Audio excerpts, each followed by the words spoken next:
Good morning friends, welcome to my channel. మేమైతే ఇవాళ full enjoy చేస్తాం. ఎందుకంటే సంక్రాంతి ఫెస్టివల్ ఇవాళ నాకు హాలిడే ఉంది. మావాడు కూడా బొచ్చెలు పట్టుకొని రెడీ ఉన్నాడు. ఇగో బోకెలు పట్టుకొని రెడీ ఉన్నాడు. వాడు చికెన్ వండుతాడు. మంచి చేయాలి, కైట్స్ ఎగిరేస్తాం. ఫుల్ వీడియో అప్లోడ్ చేస్తాం, చూడండి ఫ్రెండ్స్. మేమైతే ఇప్పుడు చికెన్ పోతున్నాం. ఇక మావాడు అయితే ఎప్పుడు తాగుదామా అని ఉన్నది దీనికైతే. ఇంకోసారి ఇక మావాడు అయితే ఎప్పుడు తాగుదామా అని ఉన్నది దీనికైతే. తాగుబోతు కాడు ఇదైతే ఫుల్ తాగుబోతాడు. కచ్చగాడు కచ్చ బాధ మీరు. మేము చికెన్కి వెళ్తున్నాం. మధ్యలో ఎల్లమ్మ గుడి కనిపించింది. మీకోసం వీడియో తీస్తున్నా, చూడండి.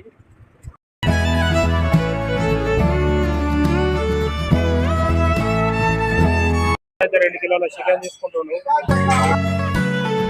చికెన్ తీసుకొచ్చినాం. మళ్ళీ ఆనియన్స్ కట్ చేసుకున్నాం. మావాడు దొంగలింగం గాడు. దొంగ అంటే గజ దొంగ. హోటల్ గాడు, షీప్ లిక్కర్. మీరు జోకులు వేసుకోవడానికి నవ్వుకోవడానికి నాలాంటి వాడు కావాలి, అంతేగా? నవ్వుకోండి. అయితే మావాడు క్లీన్ చేసాడు మంచిగా. చికెన్ పొయ్యి మీద వేసుడు.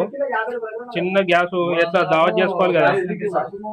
మా వాళ్ళంతా బిజీ ఉన్నారు. ఇక ఈడ అయితే ఎప్పుడు తిందామా అని ఉన్నది. రెడీ ఉంటాడు. ఇక చికెన్ కడిగిండు మంచిగా, క్లీన్ చేసి ఇక మంచిగా ఫ్రై చేస్తాడా, లేకపోతే కర్రీ చేస్తాడా, సూప్ పెట్టుడా, మొత్తం దింగగాడే చేస్తాడు.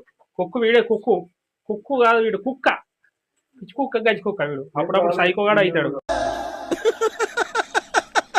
చికెన్ వేసుకుని మావాడిగా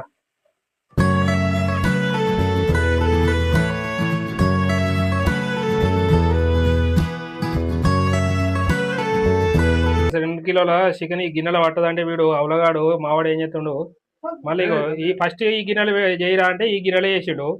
ముక్కలు ఉడకయ్యరా సరిపోదురా అంటే ఇగో మళ్ళీ పెద్ద గిన్నె పెట్టిండు, నూనె పోసిండు. ఇప్పుడు తెలుగు తక్కువ దమ్మగాడు వీడు. నేను చెప్పింది అసలు సైకో వీడు. అందుకే నేను పేరు పిచ్చి కుక్క అని పెట్టినా. ఇగో మళ్ళీ వేరే గిన్నెలు వేస్తా అవుతుంది చికెన్. అందుకే నేను పనులు చేస్తాడు వీడు లింగంగాడు. ఏమిరా బాలరాజు, ఏమిరా ఉపయోగం దేశానికి నీ వల్ల? ఇప్పుడు చూడు మంచిగా అవుతుంది రా. అలా సూప్ వస్తుంది మంచిగా. మన ముక్కలు మంచిగా సూప్ వేసుకొని మంచిగా ప్యాలాలు వేసుకొని తినాలి. మంచిగా తగ్గేది లేదు. ఇవాళ బ్రహ్మాండంగా తినాలి, తాగాలి అంటే అన్నాడు గాని ఆ ఊహ ఎంత బాగుందో. ఉప్పు కారం అన్నీ వేసుకున్నాం. ఇక కలుపుతాడు. అన్నంది రా స్పూన్ అది. అరే దేవుడా, దీంతో గోసుందిరా బాయ్ మాకు. ఇంకోసారి అరే దేవుడా, దీంతో గోసుందిరా బాయ్ మాకు. Friends happy Sankranti kite festival. మా వాళ్ళు పతంగులు ఎగిరేస్తారు చూడరే. ఫెస్టివల్ అయితే ఫుల్ జరుగుతుంది. సంక్రాంతి ఫెస్టివల్ అయితే ఇక మా వాళ్ళు అయితే బిల్డింగ్ మీద ఫుల్ ఎగిరేస్తారు. ఇక మా వాళ్ళు అయితే